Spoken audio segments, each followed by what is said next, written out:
Welcome back, viewers, to the Nigerian Symposium for Young and Emerging Leaders. I'm still the host, Chiaolo, and with me we have another set of dignitaries in the house to discuss with us Nigeria at 60. And on this panel, we will be going into the nitty-gritty of corruption, the decline in our educational sector, amongst a few. The countdown to Nigeria at 60 is effectively underway, but the big question would be, where do we stand as a people and country when it comes to policy formulation and implementation in matters relating to healthcare, security, food, employment, and the overall welfare of the Nigerian citizen? On Rubbing Minds, Sheyi Awolowo talks with Honorable Najib Tafida, Barrister Victor Giwa, and Dare Olauba. So, Barrister, if you don't mind me starting off with you. We are a few months shy of Nigeria at 60's independence. How have we fared as a nation? Do we have a lack of leadership in Nigeria? For example, people who understand the dynamic nature of Nigeria as a nation? Well, thank you very much. I will start by saying we have a leadership crisis. We have a leadership issue. And unfortunately for us, especially in recent time, we've had the misfortune of having leaders who really do not appreciate what it means to be leaders. Leaders are to give direction. Leaders are to redefine crisis. Leaders are to provide solutions. So when you have leadership, it is because of the presence of a crisis. So it is not, a leader is not a pastor. A leader is somebody that deals with crisis situation and it comes with direction. So we've had cases where people who we have bequeathed with the platform of leading us unfortunately became problems to us. And that is why we are exactly where we are right now. Okay. Well, since 2009, Nigeria has fought the battle of insecurity. How far would you say we've come, and how much did corruption play? How much of a role do you think corruption played in that fight? That's a very strong one. Corruption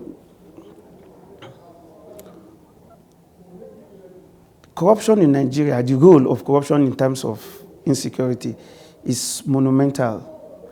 I used to say that if you go to some countries, a country like New Zealand, country like Finland, country like UK, and you talk about corruption, what you see and what you hear is that, oh, we want to do a study on corruption. Or somebody, if you talk about corruption, somebody will tell you, okay, we would like to look at what corruption is. But if you want to get a textbook on corruption, it's Nigeria. Because it is not just corruption, it is systemic. That our day-to-day life is defined, by corruption. So if you want to say you are going to get a textbook, Nigeria becomes one. So the various problem of insecurity is not just insecurity in itself, it's the issue of corruption. And what are the elements of the corruption? You are talking about fighting Boko Haram, you are going to put in our soldiers' foot in the northeast without arming them adequately. Not because the fund is not there, it's because the fund is in somebody's pocket. And there was a time in this country where Nigerians were supposed to buy ballistic helmet for its military men when they were going for outside, fight. These are their foreign missions. And they went there with helmet for what we call locally Okada riders. That was how bad corruption has entered into. So in corruption, Nigeria is not something, it's a system. And our leaders, unfortunately, have not been able to address the systemic part of the corruption in Nigeria. And until we do that, the issue of insecurity is not insecurity. The issue of insecurity is corruption. So you're technically saying that corruption in itself has its own structure and system from which it operates out of within the Nigerian government. Yes, that is not within the Nigerian government, within the Nigerian system. Honorable, as regards the young people in politics, many have pushed for more inclusion of younger people in Nigerian politics. How far would you say we've come with that inclusion? Well, thank you. I think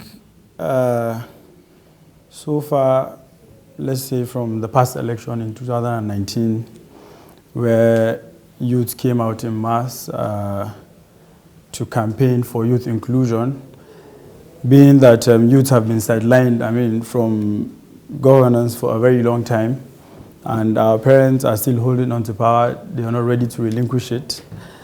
So the campaign that came about in 2019 actually paved the way for youth. For me, I would say it was a very good starting point because youth got the chance to actually participate. A lot of us got the experience, and some of us actually won their elections.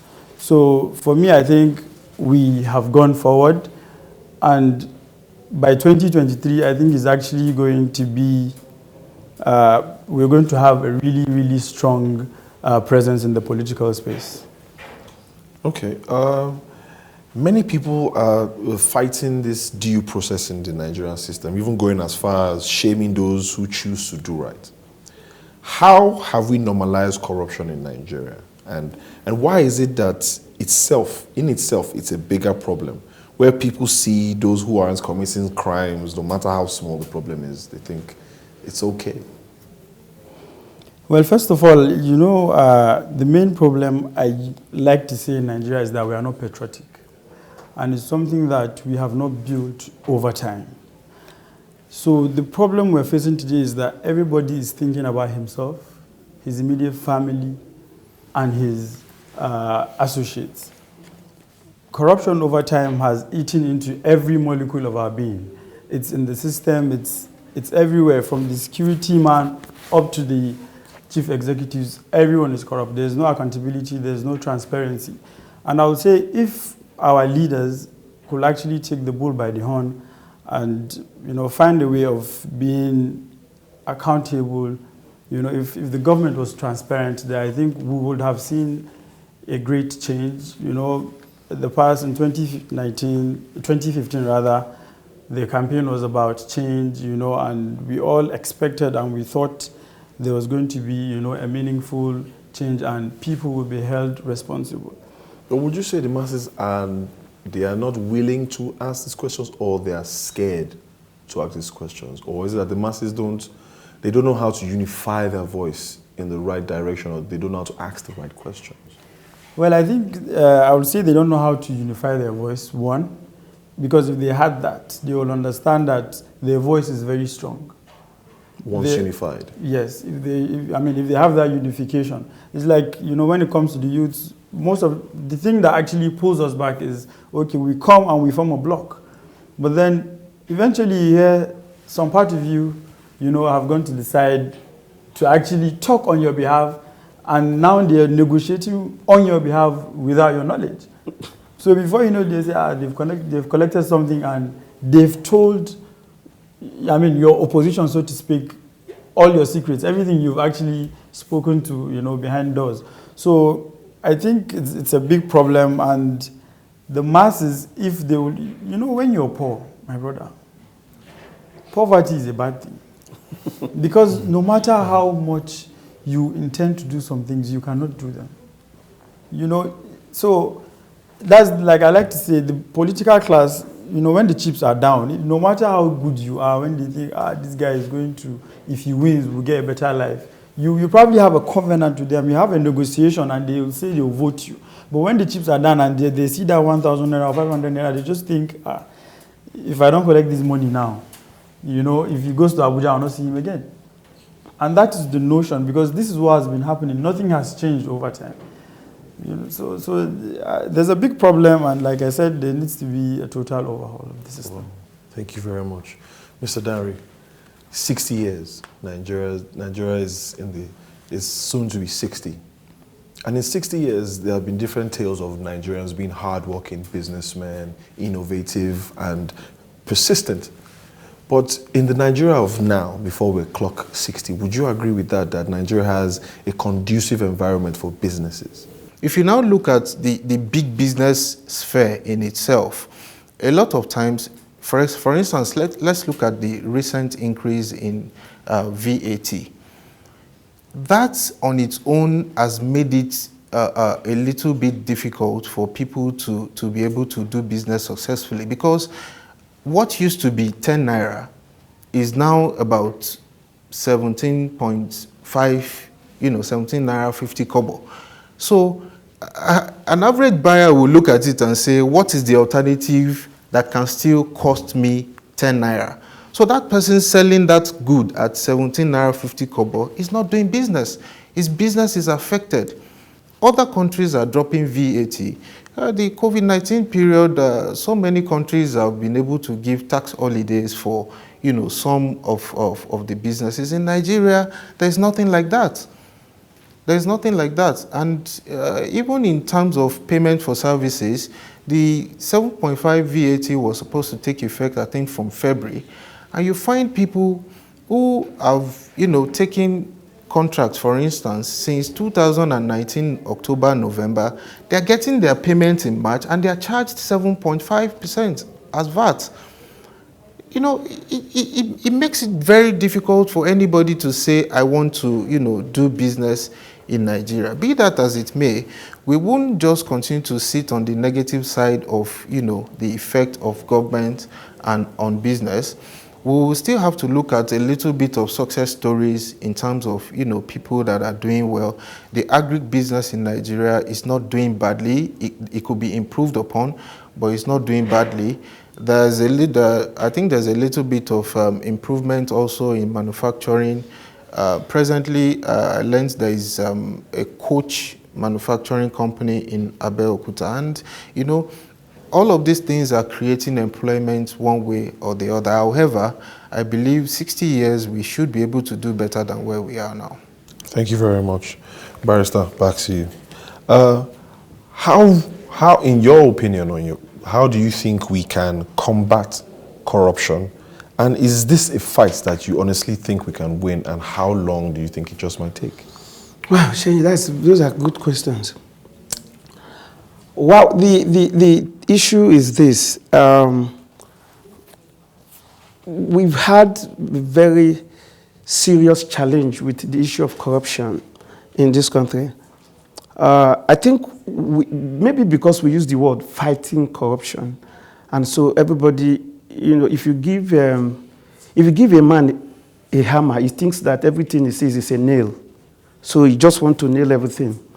So when we say fighting corruption, we think that fighting corruption is just picking up somebody, arresting, seizing, and all of that.